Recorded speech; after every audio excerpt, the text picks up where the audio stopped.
Hello दोस्तों, good morning. स्वागत है एक बार फिर से आप सभी का Mishra ji technical YouTube channel में। दोस्तों आज है 7 अगस्त और आज की इस वीडियो में हम लोग बात करेंगे 7 अगस्त 2020 के सभी इंपॉर्टेंट क्वेश्चंस के बारे में। पूरी वीडियो ध्यान से देखिएगा, पूरी वीडियो डिटेल में आपको समझाई गई है। अगर आप दोस्तों किसी भी एग्जाम की तैयारी कर रहे हो तो आपके लिए ये वीडियो बहुत ही ज़्यादा हेल्पफुल होने वाली है। पूरी वीडियो ध्यान से देखिएगा। अगर पसंद आए तो लाइक, शेयर और सब्सक्राइब करना मत भूलिएगा। इसकी पीडीएफ आप हमारे टेलीग्राम ग्रुप से डाउनलोड कर सकते हो। आपको टेलीग्राम ऐप में सर्च करना है Mishra ji technical MZT education. आप वहां से हमें ज्वाइन कर सकते हैं और साथ ही साथ इसकी पीडीएफ और क्विज आप लोग हमारे ऐप से भी पा सकते हैं। चलिए बात करते हैं लास्ट डे के क्वेश्चन की। लास्ट डे का हमारा पहला क्वेश्चन था, हाल ही में किसने म्यूचुअल फंड्स के लिए एक सलाहकार समिति का गठन किया? तो सेबी ने यानी securities and exchange board of India ने इसका गठन किया है। अगला, प्राइवेट सेक्टर में भारत का सबसे बड़ा बैंक कौन सा है? तो वो है HDFC। ये प्राइवेट सेक्टर का सबसे बड़ा बैंक है। पब्लिक सेक्टर का सबसे बड़ा बैंक SBI है। इन दोनों क्वेश्चंस के बारे में जिन लोगों ने करेक्ट और डिटेल में आंसर किया है, ऐसे टॉप 15 लोगों के नाम मैं आपको वीडियो के एंड में बताऊंगा। चलिए देखते हैं दोस्तों अब आज का पहला क्वेश्चन। आज का हमारा पहला क्वेश्चन है, जम्मू कश्मीर के नए उपराज्यपाल कौन नियुक्त किए गए? तो अभी हाल में जम्मू कश्मीर का नया लेफ्टिनेंट गवर्नर नियुक्त किया गया है मनोज सिन्हा। किसे? मनोज सिन्हा जी को जम्मू कश्मीर का नया उपराज्यपाल यानी लेफ्टिनेंट गवर्नर नियुक्त किया गया है। इनकी नियुक्ति की है दोस्तों हमारे राष्ट्रपति माननीय रामनाथ कोविंद जी ने। इन्होंने इनकी नियुक्ति की है। मनोज सिन्हा दोस्तों ये पूर्व केंद्रीय मंत्री रह चुके हैं। साथ ही साथ ये उत्तर प्रदेश के गाजीपुर जिले से, गाजीपुर संसदीय क्षेत्र से लोकसभा के 3 बार सांसद भी रह चुके हैं मनोज सिन्हा। अब होंगे जम्मू कश्मीर के नए उपराज्यपाल। किसकी जगह पर आए हैं? तो ये आए हैं दोस्तों गिरीश चंद्र मुर्मू जी की जगह पर। आपको पता हो गिरीश चंद्र मुर्मू जी ये जम्मू कश्मीर जब से यूनियन टेरिटरी बना है तब से ये पहले उपराज्यपाल थे। ठीक है, जम्मू कश्मीर के पहले उपराज्यपाल गिरीश चंद्र मुर्मू जी थे और ये अब हैं मनोज सिन्हा दूसरे।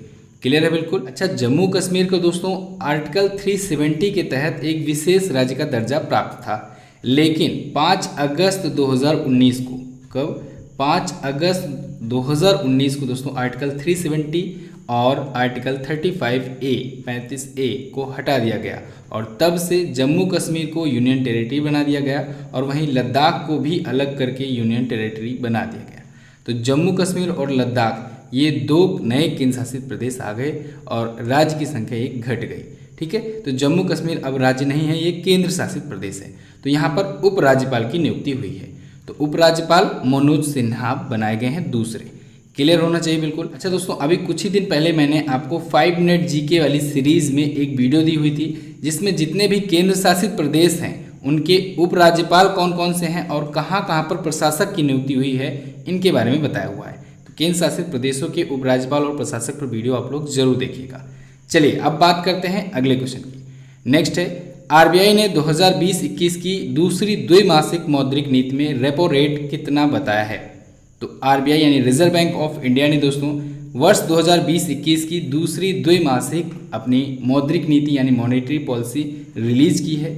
इस पर अपना एक वक्तव्य जारी किया है और इसमें RBI ने रेपो रेट को 4.00% पर ही बरकरार रखने की घोषणा की है। यानी पहले जो था वही अब भी रहेगा। रेपो रेट में कोई भी कमी या वृद्धि नहीं की जाएगी, 4.00% ही रहेगा। अब देखिए दोस्तों, ये दूसरी द्विमासिक मौद्रिक नीति का क्या मतलब है? हम लोग का दोस्तों वित्तीय वर्ष यानी फाइनेंशियल ईयर शुरू होता है 1 अप्रैल से शुरू होकर के ये चलता है 31 मार्च तक। अब चूंकि अप्रैल महीने से शुरू होता है तो पहला द्विमासिक हुआ अप्रैल और मई का महीना, अप्रैल प्लस मई पहला द्विमासिक हुआ और इसके बाद जून प्लस जुलाई ये दूसरा द्विमासिक महीना हुआ। तो ये दूसरा ही द्विमासिक मौद्रिक नीति था। 2-2 महीने पर जो भी मॉनेटरी पॉलिसी रिलीज की गई। ध्यान रखिएगा, मॉनेटरी पॉलिसी किसी भी देश की उसकी सेंट्रल बैंक के द्वारा रिलीज की जाती है और हमारी सेंट्रल बैंक है RBI यानी रिजर्व बैंक ऑफ इंडिया। तो जितने भी मॉनेटरी पॉलिसी से रिलेटेड चीज़ें होंगी, चाहे वो रेपो रेट हुआ, रिवर्स रेपो रेट हुआ, बैंक रेट हुआ, ये सभी चीज़ें मैं आपको कई बार बता चुका हूँ। इन सभी पर मॉनेटरी पॉलिसी कौन रिलीज करता है? RBI। क्लियर है? तो RBI के जो वर्तमान में गवर्नर हैं शक्तिकांत दास जी, 25वें गवर्नर हैं, इन्होंने मॉनेटरी पॉलिसी पर अपना वक्तव्य जारी किया है और इसमें इन्होंने बताया है कि जुलाई में कई बड़ी बड़ी इकोनॉमीज़ जो हैं, दुनिया की कई बड़ी बड़ी इकोनॉमीज़ हैं, वहाँ पर भी कोविड-19 का इफेक्ट बढ़ता हुआ दिखाई दे रहा है। इस वजह से फिलहाल अर्थव्यवस्था की रिकवरी की उम्मीद अभी नहीं की जा सकती है। क्लियर है। तो कोविड-19 संक्रमण बढ़ने की वजह से दोस्तों आप सभी को पता होगा कितना नुकसान हो रहा है अर्थव्यवस्था को, क्योंकि लॉकडाउन लगातार बढ़ता ही जा रहा है। तो आरबीआई ने यह भी बताया है कि क्रेडिट ग्रोथ जो है वो 6% पर आ गया है, जो कि पिछले 6 दशकों में लगभग 60 वर्षों में सबसे निचले स्तर पर है। इसे भी आपको ध्यान में रखना है। अच्छा, रेपो रेट एक टर्म मैंने आपको बताया, ये क्या होता है रेपो रेट। रेपो रेट दोस्तों बैंकें जिस रेट पर आरबीआई से पैसा उधार लेती हैं, यानी आरबीआई जो होती है वो बैंकों को जिस इंटरेस्ट रेट पर पैसे उधार देती है, धन उधार देती है, उसे ही कहा जाता है रेपो रेट। और इसी के जस्ट अपोजिट अगर बैंकें अपना पैसा जमा करती हैं आरबीआई के पास तो उनको जो ब्याज मिलता है उसे कहा जाता है रिवर्स रेपो रेट। क्लियर बिल्कुल। चलिए अब आरबीआई के बारे में थोड़ा सा जानिए। आरबीआई की स्थापना हुई दोस्तों 1 अप्रैल 1935 को। 1 जनवरी 1949 को इसको नेशनलाइज कर दिया गया, यानी राष्ट्रीयकरण कर दिया गया इसका। अगर इसके पहले गवर्नर के बारे में बात की जाए तो पहले गवर्नर हुए ओसबॉर्न स्मिथ, लेकिन अगर आपसे पहला भारतीय गवर्नर पूछा जाए तब आप बताएंगे सी.डी. देशमुख। क्लियर। वर्तमान में अभी गवर्नर हैं 25वें गवर्नर शक्तिकांत दास। इससे पहले थे उर्जित पटेल जो कि 24वें गवर्नर थे। क्लियर बिल्कुल। नेक्स्ट बात करते हैं। अगला है सेबी के चेयरमैन अजय त्यागी के कार्यकाल को कितने महीने का विस्तार मिला। तो अभी हाल ही में सेबी यानी securities and exchange board of India के चेयरमैन अजय त्यागी को दोस्तों 18 महीनों का कार्यकाल विस्तार मिला है, यानी अब अगले 18 महीनों तक ये सेबी के चेयरमैन के रूप में बरकरार रहेंगे। अजय त्यागी दोस्तों ये नियुक्त हुए थे मार्च 2017 में। मार्च 2017 में इनकी नियुक्ति हुई 3 वर्षों के लिए, यानी कि मार्च 2020 तक की इनकी नियुक्ति हुई थी। फिर इनको 6 महीनों का विस्तार मिल गया और 6 महीनों का विस्तार यानी कि सितंबर तक हो गया। तो सितंबर 2020 तक हो गए, लेकिन अब फिर से इनका 1 सितंबर से बढ़ा दिया गया कार्यकाल और 18 महीनों के लिए बढ़ा दिया गया। अब 1 सितंबर से बढ़ा दिया गया 18 महीनों तक, यानी अब ये फरवरी 2022 तक रहेंगे। इस प्रकार से दोस्तों इनका 3 वर्ष, फिर 6 महीने और फिर 18 महीने, यानी कि 5 वर्षों का कार्यकाल हो गया। क्लियर है बिल्कुल। तो अब ये फरवरी 2022 तक बने रहेंगे सेबी के चेयरमैन। सेबी से रिलेटेड दोस्तों अभी मैंने आपको क्वेश्चन बताया था जल्दी ही में। सेबी से रिलेटेड आप लोग क्वेश्चन रिवाइज कर सकते हैं। सेबी ने अभी हाल ही में प्रतिभूति बाजार के लिए यानी कि सिक्योरिटीज मार्केट के लिए एक वर्चुअल म्यूजियम बनाने की घोषणा की है। साथ ही साथ सेबी ने म्यूचुअल फंड इंडस्ट्री के लिए सलाहकार समिति का भी गठन किया है। दोनों क्वेश्चन इंपॉर्टेंट है, इसे याद रखिएगा। सेबी के बारे में स्टैटिक जान लीजिए। Securities and exchange board of India इसका फुल फॉर्म होता है। 1988 में हुई थी इसकी स्थापना। मुंबई में है इसका हेडक्वार्टर और अजय त्यागी फिलहाल के लिए बने रहेंगे चेयरमैन। नेक्स्ट बात करते हैं। अगला है किस राज्य ने शहीद महेंद्र कर्मा तेंदुपत्ता संघर्ष समाज सुरक्षा योजना की शुरुआत की। तो अभी हाल ही में छत्तीसगढ़ राज्य सरकार ने शहीद महेंद्र कर्मा तेंदुपत्ता संघर्ष समाज सुरक्षा योजना की घोषणा की है। ये योजना दोस्तों जो तेंदुपत्ता कलेक्ट करने वाले लोग होते हैं उनके लिए एक सामाजिक सुरक्षा योजना है। तेंदुपत्ता क्या होता है? तेंदुपत्ते से दोस्तों बीड़ी बनाई जाती है। बीड़ी बनाने के लिए इस्तेमाल होता है तेंदुपत्ता। बीड़ी पर लपेटी जाने वाली जो पत्ती होती है उसे ही कहा जाता है तेंदुपत्ता, यानी तेंदुपत्ते की ही वो पत्ती होती है।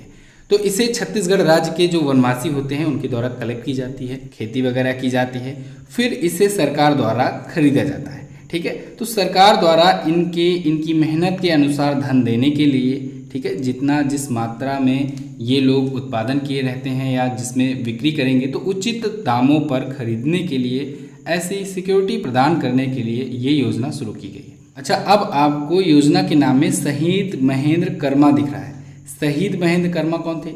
ये दोस्तों कांग्रेस के नेता थे। तो उन्हीं की जयंती पर उनके नाम से उनको सम्मानित करने के लिए इस योजना का उद्घाटन किया गया है। क्लियर है। चलिए अब छत्तीसगढ़ आया है। छत्तीसगढ़ से स्टैटिक जान लेते हैं हम लोग कुछ। नया रायपुर यहाँ की राजधानी है। छत्तीसगढ़ यहाँ रहा मैप में। भूपेश बघेल कांग्रेस पार्टी से यहाँ के हैं करंट टाइम पर चीफ मिनिस्टर। अनसुईया उइके जी हैं यहाँ की गवर्नर। छत्तीसगढ़ का हाईकोर्ट, छत्तीसगढ़ के हाईकोर्ट के चीफ जस्टिस हैं पी.आर. रामचंद्रन मेनन जी। कौन है? पी.आर. रामचंद्रन मेनन जी। छत्तीसगढ़ में ही है इंद्रावती नेशनल पार्क। तो छत्तीसगढ़ दोस्तों 1 नवंबर सन 2000 को अलग राज्य के रूप में आया था, भारत में जुड़ा था और ये अपना बॉर्डर शेयर करता है मध्य प्रदेश से, उत्तर प्रदेश से, झारखंड से, उड़ीसा, आंध्र प्रदेश, तेलंगाना और महाराष्ट्र से अपना बॉर्डर ये शेयर करता है।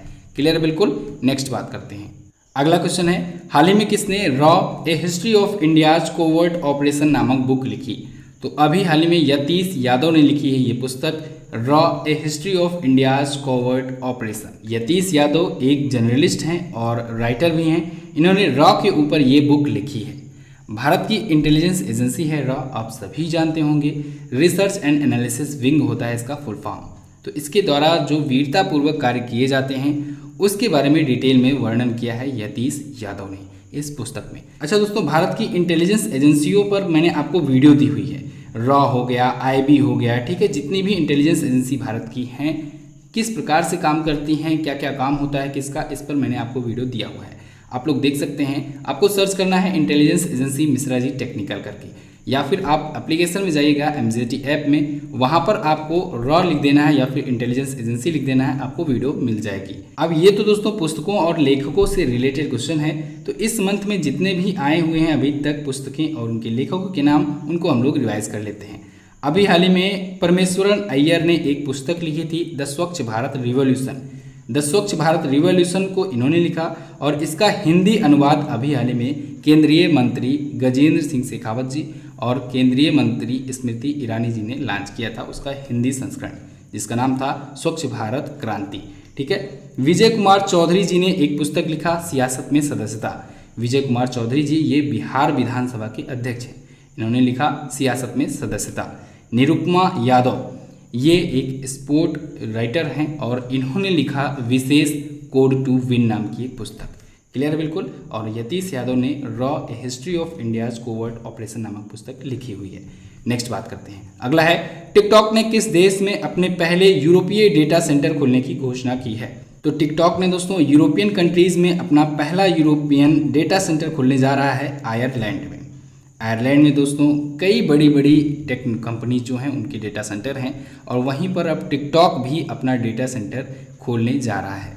यूरोप में आयरलैंड को डेटा सेंटर का हब माना जाता है, तो आयरलैंड में ही टिकटॉक भी अपना पहला यूरोपीय डेटा सेंटर खोलेगा। और इसके लिए टिकटॉक दोस्तों 420 मिलियन, कितना 420 मिलियन यूरो का इन्वेस्टमेंट करने जा रहा है। यानी अगर हम लोग यूएस डॉलर की बात करें तो 499 मिलियन यूएस डॉलर का इन्वेस्टमेंट ये होगा, 499 मिलियन डॉलर का इन्वेस्टमेंट होगा और इसका पहला यूरोपीय डेटा सेंटर खुलेगा।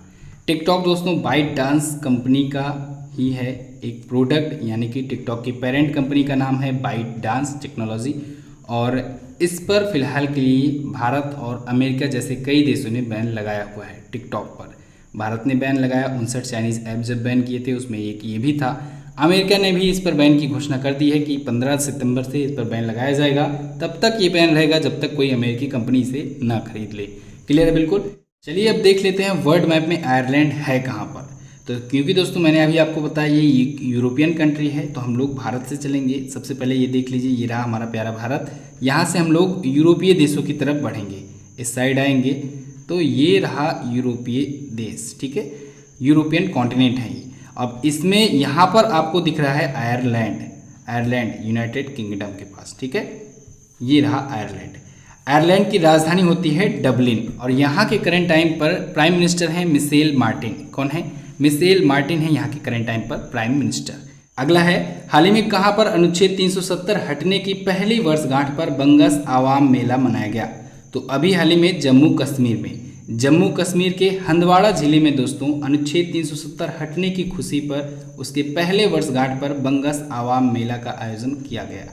ये 2 दिवसीय उत्सव था, 2 दिवसीय मेला था। 3 और 4 अगस्त को ये आयोजित हुआ। ठीक है, 3 और 4 अगस्त को हंदवाड़ा जिले में ये आयोजित हुआ। आर्टिकल 370 मैंने आपको अभी बताया पहले क्वेश्चन में कि 5 अगस्त को 2019 में हटाया गया था। आर्टिकल 370 और 35A इसको हटाया गया था भारतीय संविधान से, तो इसकी खुशी में मनाया गया ये मेला। इस मेले में, इस उत्सव में दोस्तों कुपवाड़ा, तंगधार और हंदवाड़ा से सैकड़ों लोग आए थे, इसमें हिस्सा लिए। अनुच्छेद 370 हटने की खुशी पर इसकी पहली वर्षगांठ पर बंगस आवाम मेला आयोजित हुआ। बाकी जम्मू कश्मीर के बारे में दोस्तों हम लोग जान चुके हैं, तो बढ़ते हैं आगे। अगला क्वेश्चन है, हाल ही में किसने जल मौसम संबंधी खतरों के जोखिम को कम करने के लिए वेबिनार सीरीज का आयोजन किया? तो अभी हाल ही में भारत मौसम विज्ञान विभाग और राष्ट्रीय आपदा प्रबंधन संस्थान, इन दोनों ने मिल करके दोस्तों जल मौसम संबंधी खतरों के जोखिम को कम करने के लिए एक वेबिनार सीरीज का आयोजन किया है। वेबिनार सीरीज यानी कि कई वेबिनार, ठीक है। तो वेबिनार सीरीज के अंतर्गत 4 वेबिनार किए गए और ये 4 वेबिनार जो थे ये तूफान और आकाशीय बिजली जो आती है इस पर थे, बादल का फटना हुआ, बाढ़ हुआ, चक्रवात और तूफान का बढ़ना हुआ, जलवायु परिवर्तन हो गए या फिर जो भी अन्य जो मौसमी घटनाएं होती हैं इस पर बेस्ड था ये वेबिनार। तो इस पर परिचर्चा करने के लिए भारतीय मौसम विज्ञान विभाग और राष्ट्रीय आपदा प्रबंधन संस्थान, इन दोनों ने मिल करके वेबिनार सीरीज का आयोजन किया था। क्लियर? बिल्कुल। इस वेबिनार सीरीज का विषय यही था, जल मौसम संबंधी खतरों के जोखिम को कम करना। ओके, चलिए अब एक एक करके दोनों के बारे में जान लेते हैं। सबसे पहले भारतीय मौसम विज्ञान विभाग की बात की जाए, इसकी स्थापना हुई थी 1875 में, 1875 में हुई थी इसकी स्थापना। नई दिल्ली में इसका हेडक्वार्टर है और मृत्युंजय महापात्रा जी हैं इसके चीफ। राष्ट्रीय आपदा प्रबंधन संस्थान, इसका हेडक्वार्टर है दोस्तों नई दिल्ली में और 1995 में हुई थी इसकी स्थापना। इसके करंट टाइम पर एग्जीक्यूटिव डायरेक्टर हैं मेजर जनरल मनोज कुमार बिंदल। कौन है? मेजर जनरल मनोज कुमार बिंदल जी। नेक्स्ट बात करते हैं। अगला है, हाल ही में पेटीएम ने अपने ऋणदाता व्यवसाय का सीईओ किसे बनाया? तो पेटीएम ने दोस्तों अपना पेटीएम बिजनेस लोन के लिए सीईओ बनाया है भावेश गुप्ता को। भावेश गुप्ता अब पेटीएम के बिजनेस लोन के सीईओ होंगे। भावेश गुप्ता इससे पहले गुप्ता क्लिक्स कैपिटल के फाउंडर और सीईओ थे। गुप्ता क्लिक्स कैपिटल, इसके फाउंडर और सीईओ हैं भावेश गुप्ता। इनको पेटीएम ने अपने पेटीएम बिजनेस लोन का सीईओ बना दिया है। अच्छा, अभी आपको याद होगा वरुण श्रीधर को पेटीएम ने पेटीएम मनी का सीईओ बनाया था, ठीक है। तो ये भी याद रखना है, वरुण श्रीधर ये पेटीएम मनी के सीईओ बनाए गए, भावेश गुप्ता ये पेटीएम बिजनेस लोन के सीईओ बनाए गए। पेटीएम के बारे में जानिए। पेटीएम की स्थापना दोस्तों 2010 में हुई थी, नोएडा में इसका हेडक्वार्टर है। विजय शेखर शर्मा जी इसके फाउंडर और सीईओ हैं। पेटीएम की पेरेंट कंपनी का नाम है 197 कम्युनिकेशन। अगला देखते हैं। अगला क्वेश्चन है, दुनिया के पहले कंप्यूटर माउस के सह आविष्कारक रहे किस कंप्यूटर इंजीनियर का निधन हो गया? तो अभी हाल ही में विलियम किर्क इंग्लिश का निधन हो गया है। ये दुनिया के पहले कंप्यूटर माउस के सह आविष्कारक थे, यानी को इन्वेंटर थे। इन्होंने डगलस एंगलबर्ट के साथ मिल करके इन्वेंट किया था दुनिया का पहला माउस। कब? 1964 में, 1964 में दुनिया का पहला कंप्यूटर माउस खोजा गया था, ठीक है। तो डगलस एंगलबर्ट, वैसे जनरली आपको किताबों में डगलस का नाम दिखाई देगा, माउस का इन्वेंशन जब भी पूछा जाता है साइंस में तो वहाँ पर आपको डगलस नज़र आता है, लेकिन डगलस के साथ विलियम किर्क इंग्लिश भी थे। क्लियर है? तो इन दोनों ने मिलकर के इसकी स्थापना की थी और इनका अभी हाल ही में निधन हो गया है, विलियम किर्क इंग्लिश जी का। ये अमेरिका के थे, ठीक है। अच्छा, अगर आपसे पूछा जाए कि किस इंस्टीट्यूट में इन्होंने रिसर्च किया था, इसको खोजा था, इन्वेंट किया था, तो विलियम स्टैनफोर्ड रिसर्च इंस्टीट्यूट था उसका नाम। क्या नाम था? विलियम स्टैनफोर्ड रिसर्च इंस्टीट्यूट था नाम। ओके। अच्छा दोस्तों, निधन से ही एक और क्वेश्चन आया है, उसको भी इसी में हम लोग लिंक कर देते हैं, क्योंकि जैसा कि आपको पता है ये टॉप 10 करंट अफेयर होता है और हमारी कोशिश रहती है कि 12 से 15 क्वेश्चंस को, जो भी उसमें महत्वपूर्ण क्वेश्चन होता है उसको एक ही में टॉप 10 में ही मर्ज कर देना, ठीक है। तो एक और याद रखिएगा नाम, जॉन ह्यूम। जॉन ह्यूम दोस्तों ये नोबेल शांति विजेता थे। इनका भी अभी हाल ही में निधन हुआ। इनको नोबेल प्राइज़ मिला था 1998 में, शांति के क्षेत्र में नोबेल मिला था जॉन ह्यूम को। ये नॉर्थ आयरलैंड के राजनेता थे और नॉर्थ आयरलैंड में संघर्ष को समाप्त करने के लिए इनको नोबेल दिया गया था, शांति का नोबेल 1998 में। तो इनका भी निधन हुआ है, यहीं से आप लोग रिवाइज कर सकते हैं। तो बस दोस्तों, ये तो थे हमारे आज के दिन के top 10 current affair. I hope आपको वीडियो पसंद आई होगी। वीडियो अगर पसंद आई है तो इसे लाइक कर दीजिएगा, अपने दोस्तों के पास इसे शेयर जरूर कर दीजिएगा। आप लोग शेयर करोगे तो फिर हमें भी अच्छा लगेगा, मोटिवेशन बढ़ा रहेगा हमारा, और अगले दिन और भी ज़्यादा चीज़ें आपको बताने की कोशिश करूँगा। सब्सक्राइब कर लो चैनल को दोस्तों अगर आपने नहीं किया है तो, और अपने दोस्तों से भी सब्सक्राइब करवाओ चैनल को। चलिए बात करते हैं क्वेश्चन ऑफ द डे की। आज का हमारा क्वेश्चन है आपके लिए, डिंडीगुल ताला किस राज्य का उत्पाद है जिसे अभी हाल ही में जीआई टैग मिला हुआ है? अगला है, सीसीटीवी से निगरानी रखने के मामले में दुनिया का शीर्ष शहर कौन सा बना हुआ है। दोनों क्वेश्चन इंपॉर्टेंट है, दोनों के बारे में आपको जो पता हो डिटेल में आंसर कीजिएगा। अगर आप अब वीडियो देख लिए हो तो जाओ इसकी जल्दी से क्विज भी सॉल्व कर लो। क्विज मिलेगी आपको Mishra ji technical MGT app पर। सबसे पहले आपको क्विज दी जाती है तो आप लोग क्विज जाकर जरूर सॉल्व कर लिया करो। अगर आपने अभी तक ऐप नहीं इंस्टॉल किया है तो ऐप को जरूर इंस्टॉल करो। यहाँ पर डेली ऑडियो रिवीजन आपको दिया जाता है। डेली 5 मिनटों में इस पूरी वीडियो का ऑडियो रिवीजन कराया जाता है। क्विकली आप लोग ऑडियो रिवीजन भी कर सकते हो डेली इवनिंग में। साथ ही साथ आपको फ्री में बहुत सारे स्टडी मटेरियल्स मिल जाते हैं। फ्री पीडीएफ मिलेगी, डेली करंट अफेयर का क्विज मिलेगा और भी हर चीज़ की स्टैटिक जीके की वगैरह की क्विज लगातार अपडेट की जा रही है। आप लोग वो सारी चीज़ों का फ़ायदा उठा सकते हो। साथ ही साथ दोस्तों आप लोग इंडिया की बेस्ट करंट अफेयर की ई बुक पा सकते हो। मॉक टेस्ट सिर्फ 5 रुपये में पा सकते हो एप्लीकेशन में। तो अभी जाओ गूगल प्ले स्टोर पर और एमजीटी ऐप सर्च करो और डाउनलोड कर लो उसे। चलिए बात करते हैं उन लोगों के नाम की जो लोग कल की वीडियो में करेक्ट और डिटेल में आंसर किए थे और टॉप 15 में शामिल हुए थे। ऐसे टॉप 15 लोग हैं श्याम शेर कुमार, मनु पांडे, जोगिंदर, अमित चौधरी, प्रियांशु सिंह, निखिल गुप्ता, मोहम्मद जारिफ, रेखा बुनकर, उज्ज्वल सोनी, वंदना अग्रवाल, राहुल कुमार, नवीन कृष्णा, रविशंकर, प्रेरणा रॉय, ब्रह्मा रावत, सकीना और निरंजन शाह।